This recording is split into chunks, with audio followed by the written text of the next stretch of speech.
Hi hello నమస్తే welcome to our channel. నేను మీ సిరి. ఈరోజు మనం చెప్పుకోబోయే కథ ఏకాంత మంత్రం పార్ట్ 52. కథలోకి వెళ్లే ముందు వీడియోని లైక్ చేసి హైప్ చేయండి ఫ్రెండ్స్, మర్చిపోకండి. రాత్రి బయటికి వెళ్ళడం కారణంగా తర్వాత రోజు ఉదయం లేటుగా నిద్రలేచింది సాహితి. నిద్ర ముఖంతోనే ఫ్రెష్ అయ్యి హాల్లోకి వచ్చింది. అప్పటికే ఇల్లంతా ఖాళీ అయిపోయింది. అందరూ వెళ్ళిపోయినట్టున్నారు. నానమ్మ మాత్రం కాఫీ తాగుతూ టీవీ చూస్తూ కనిపించింది. సరాసరి వెళ్ళి తండ్రి పక్కన కూర్చుని గుడ్ మార్నింగ్ డాడీ చిరునవ్వుతో చెప్పింది సాహితి. అన్ని సంతోషాలు కూతురి ముఖంలో కనిపిస్తుంటే బహుదానందపడిపోయి కూతురి తలనిమిరి మార్నింగ్ బంగారు తల్లి అని అన్నాడు ఎంతో ప్రేమగా ప్రశాంత్. సాహి కాఫీ ఇవ్వనా? తల్లి పిలుపుకి ఇవ్వమన్నట్టు తల ఊపింది సాహితి.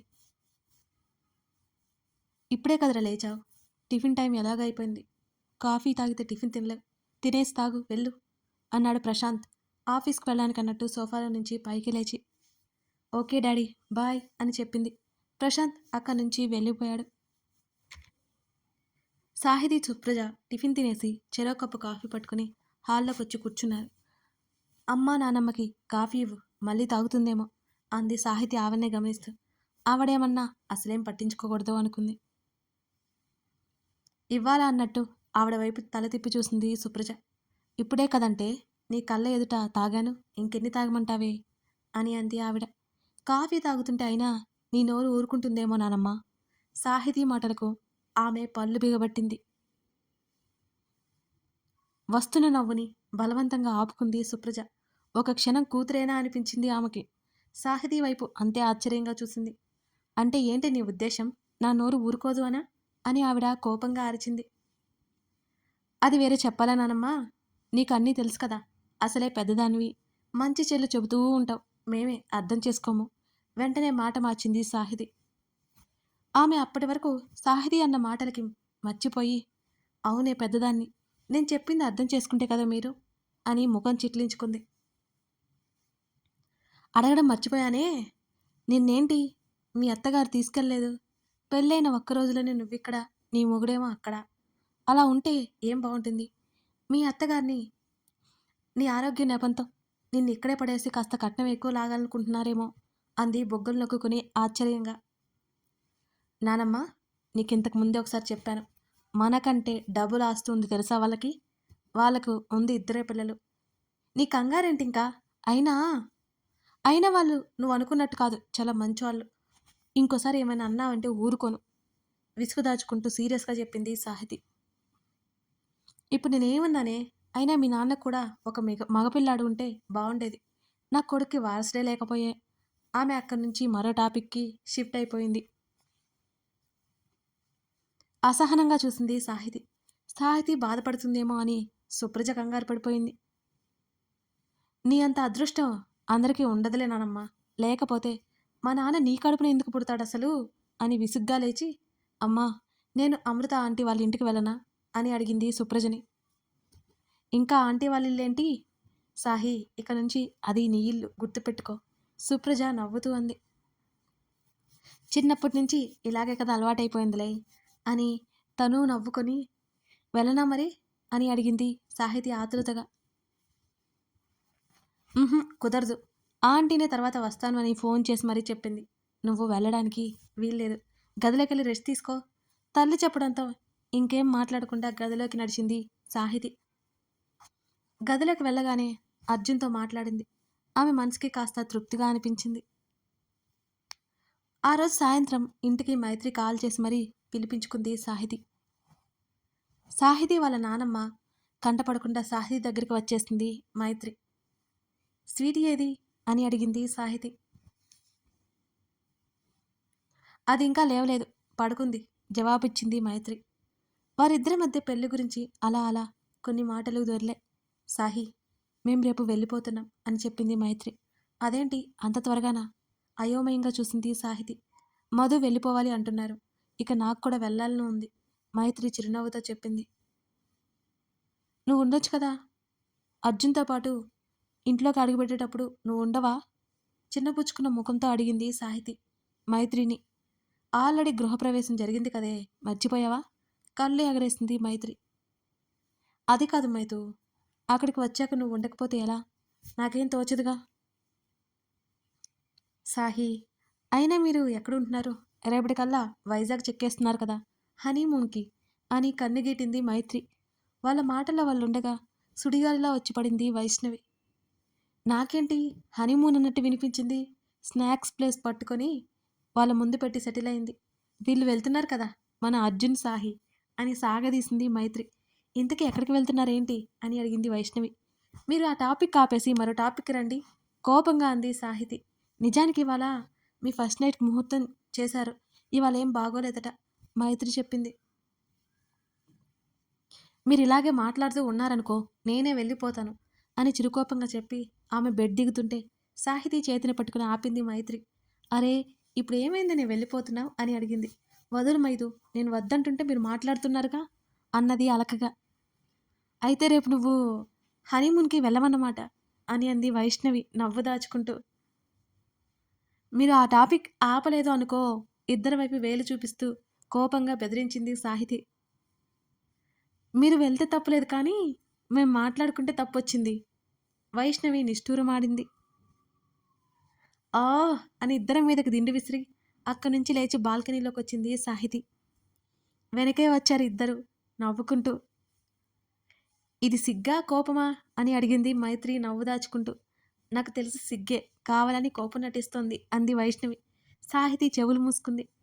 చెవులు మూసుకున్నా అంత మాత్రాన మనం చెప్పే మాటలు వినిపించకుండా ఉంటాయా ఏంటి అని వైష్ణవి నవ్వింది. ఇప్పుడు నన్ను ఆడుకోవడానికి వచ్చారా మీ ఇద్దరు? వెనక్కి తిరిగి ఇద్దరిని సీరియస్గా చూసింది. అదిగో అర్జునున్నాడు అక్కడ అని వైష్ణవి అనగానే గిరుక్కున వెనక్కి తిరిగి అటువైపుకు చూసింది సాహితి. వైష్ణవి గట్టిగా నవ్వింది. వాళ్ళు అబద్ధం చెప్పారని అర్థమై కళ్ళు కిందకి దించేసి ఆమె కూడా నవ్వుకుంది. చూసావా మైతు, అర్జున్ అనగానే ఎంత ఆతృతగా తిరిగి చూసిందో. ఈ ఒక్కరోజు ఆగాగు వైష్ణవి నవ్వుతూ అంది. కాసేపు సరదాగా మాటలతో సమయమే గడిచిపోయింది వాళ్ళ మధ్య. బాల్కనీ నుంచి చూస్తోంది సాహితి అతడు కనిపిస్తాడేమోనని. మరుసటి రోజు ఉదయం వీడ్కోలు తీసుకుని మధు ఫ్యామిలీ అక్కడి నుంచి కదిలింది. కారు ఎయిర్పోర్ట్కి చేరుకుంది. అర్జున్ స్వీటీని ఎత్తుకుని మధు వాళ్ళతో ఎయిర్పోర్ట్ లోపలికి నడిచాడు. మైతు కేర్ఫుల్, తన అక్క భుజం చుట్టూ చేయి వేసి చెప్పాడు అర్జున్. చిన్నగా నవ్వి తలూపింది. స్వీటీని ఎత్తుకొని అటు ఇటు తిప్పుతూ అన్నీ చూపిస్తున్నాడు మధు. మధు వెళ్తే నువ్వు ఉండొచ్చు కదా, అమ్మ మరీ మరీ అడుగుతుంది కదా, మళ్ళీ ఇప్పుడు అప్పుడే రావంట కదా అని అర్జున్ అన్నాడు. అర్జున్, నేను జాగ్రత్తగానే ఉంటాను. అయినా అక్కడ నేనేమీ కష్టపడిపోవట్లేదులే. మా అత్తయ్య ఉన్నారుగా, బాగా చూసుకుంటారు. స్వీటీని కూడా చూసుకుంటారు. మధు ఉన్నారు. తమ్ముడు చెంప మీద చెయ్యేసి తట్టి సర్ది చెప్తోంది. మళ్ళీ ఎప్పుడు మరి అని అడిగాడు. అప్పుడు రావాలనిపిస్తే ఎప్పుడు రావాలనిపిస్తే అప్పుడు వచ్చేస్తాను. చెప్పడం మర్చిపోయాను, సాహిని తీసుకుని ఒకసారి అక్కడికి రా. సాహి ఎప్పుడూ రాలేదు కదా అని చెప్పింది మైత్రి. సరే వస్తాను అని అర్జున్ అన్నాడు. సాహి ఎందుకో బాగా భయపడుతుంది అర్జున్. ఏమైందో కనుక్కో మెల్లిగా అంది మైత్రి. అని అన్నాడు. పెళ్లి తర్వాత ఉండే సంతోషం కంటే ఏదో ఉలిక్కిపాటు ప్రశాంతమైన చోటికి తీసుకెళ్ళు. నాకు తెలిసి సాహి వాళ్ళ నానమ్మ మాటలు గట్టిగా ప్రభావం చూపించినట్టున్నాయి అంది మైత్రి. అయ్యుండొచ్చు, I will take care of her అని అర్జున్ అన్నాడు. మైత్రి వాళ్ళు వెళ్ళిపోయాక అక్కడి నుంచి ఇంటికి బయలుదేరాడు అర్జున్. అప్పటి వరకు ఫ్రెండ్ కోసం వచ్చిన మనోహర్ మైత్రిని చూసి మాట్లాడాలి అనుకునేసరికి ఆమె భర్త తమ్ముడు కనిపించగానే అక్కడే ఆగిపోయాడు మనోహర్. వాళ్ళందరూ అంత సంతోషంగా ఉండడం అతనికి ఏమాత్రం నచ్చడం లేదు. సాహితీ అర్జున్ పెళ్లి జరగకునివ్వకుండా ఎంత ప్రయత్నించినా అతని వల్ల కాలేదు. కనీసం కళ్యాణ మండపంలో కూడా అడుగుపెట్టలేకపోయాడు మనోహర్. కారణం మనోహర్ రాకుండా మధు తీసుకున్న జాగ్రత్త. మనోహర్ గురించి ముందే భయపడి తనకున్న భయాలన్నీ మధుతో చెప్పింది మైత్రి. ఇన్విటేషన్ లేని వాళ్ళని మండపంలోకి అసలు అడుగు పెట్టనివ్వకుండా చాలా చాలా జాగ్రత్త పడ్డాడు మధు. అసహనంగా అక్కడి నుంచి మనోహర్ వెళ్ళిపోయాడు. తన ప్రాణానికి ప్రాణమైన మైత్రిని విడగొట్టిన సాహితి నవ్వుతూ సంతోషంగా ఉండడం అతనేం మాత్రం ఓర్చుకోలేకపోయాడు. ఏదో ఒక అవకాశం చిక్కకపోతుందా అని ఎదురు చూస్తున్నాడు మనోహర్. మొదటిసారి అనిపిస్తుంది అతనికి, అతను పేదవాడుగా ఉండకపోతే ఈ పాటికి సాహితిని ఏదో ఒక రకంగా బాధించేవాడు అని. ఆ రోజు సాయంత్రం అర్జున్ సాహితి వాళ్ళ ఇంటికి వచ్చాడు. సంప్రదాయబద్ధంగా అర్జున్‌తో పాటు తన అత్తగారి ఇంట్లో అడుగుపెట్టింది సాహితి. సుప్రజ, ప్రశాంత్ కూడా అక్కడే ఉన్నారు. మరో గంటలో వాళ్ళు వెళ్ళడానికి బయలుదేరబోతున్నారు. సాహితి బట్టల బ్యాగ్ సర్దుకొని మంచం మీద కూర్చుని తల్లి ఒడిలో తలపెట్టుకుని పడుకుంది. సాహి, వెళ్ళి బట్టలు మార్చుకో, ప్రయాణానికి టైం అవుతుంది కదా అని కూతురు తలనిమురుతూ అంది సుప్రజ. సుప్రజ గొంతులో తేడా కనిపెట్టేసి లేచి తల్లికి ఎదురుగా కూర్చుని తల్లి చేతులను పట్టుకుంది సాహితి. అమ్మా, ఏంటి అలా ఉన్నావు అని అడిగింది తల్లి వైపు చూస్తూ. ఎందుకో నీ ప్రయాణం తలుచుకుంటే కాస్త బెంగగా ఉంది నాకు అని సుప్రజ చెబుతుంటే ఆమె మనసంతా బాధగా మారిపోయింది. చిన్నప్పటి నుంచి తన మీద ప్రేమని తల్లి ఏనాడూ బయటపెట్టదు. తన తల్లి ప్రవర్తించే తీరులోనే ఆమె ప్రేమ బయటపడుతుంటుంది. తండ్రిలా బయటికి తెలిసేలా ఆమె పెంప చేయలేదు. ఈరోజు ఇలా మాట్లాడుతుంటే ఎందుకో కళ్ళల్లో నీళ్లు వచ్చేసాయి సాహితికి. సాహి, ఏంటిది ఈ కన్నీళ్ళేంటి? కూతురి చెంపల మీద జారుతున్న కన్నీటిని తుడిచింది సుప్రజ. కాస్త ముందుకు వంగి తల్లిని హత్తుకుంది. బలవంతంగా దుఃఖాన్ని ఆపుకుంటూ కూతురి తలని నిమిరింది. కొన్ని క్షణాల తర్వాత తల్లికి దూరం జరిగింది. జాగ్రత్త సాహి, నువ్వు సంతోషంగా జాగ్రత్తగా తిరిగి వచ్చే వరకు నాకు బెంగే. అలాగని త్వరగా రమ్మని కాదు. సుప్రజ చిన్నగా నవ్వింది. తల్లి ముఖంలో చిరునవ్వు చూసి సాహితీ పెదవులు కూడా విచ్చుకున్నాయి కాస్త. కూతురు చెంప మీద చేయి వేసి, నువ్వు ఎంత సంతోషంగా ఉంటావో అంతకు రెట్టింపు సంతోషం నేను పొందుతాను. ఏ చిన్న ఇబ్బంది కలిగినా అర్జున్ ఉంటాడుగా, ఏముందిలే అని వదిలేకు, సరేనా? మార్ధవంగా చెప్పింది సుప్రజ. సాహితీ తల ఊపింది. చిన్నగా నవ్వి కూతురి తల మరొకసారి నిమిరింది. బట్టలు మార్చుకురమ్మని పంపించింది సుప్రజ. అసలు ఒక్క చీరైనా పెట్టుకుంటుందో లేదా అని ఒక చీర తీసుకుని బ్యాగ్లో పెట్టడానికి చూసిన సుప్రజ ఆశ్చర్యపోయింది. దాదాపు 4-5 చీరలు అందులో ఉన్నాయి. కూతుర్ని తలుచుకొని ముచ్చటపడి అది వెనక్కి పెట్టేసింది సుప్రజ. ప్రయాణానికి వీలుగా రెడీ అయ్యి బయటకొచ్చింది. తండ్రి నడుము చుట్టూ చేతులు వేసి భుజం దగ్గర తలవాల్చింది. ఎయిర్పోర్ట్ వరకు కారులో వెళ్లాల్సింది తప్పదు. బైక్ అంటే కష్టం. కూతురి తల మీద ముద్దు పెట్టుకుంటూ చెప్పాడు ప్రశాంత్. ఆ మాటకి నీరు గారిపోయినట్టు చూసింది. అరగంటేగా, పర్వాలేదులే డాడీ అని అంది సాహితి. చూపుని పూర్తిగా కూతురి తల మీదకి నిలిపి రేగిన జుట్టుని సరిచేస్తున్నట్టుగా. జాగ్రత్త బంగారం అన్నాడు ఏమాత్రం సాహితిని చూడకుండా.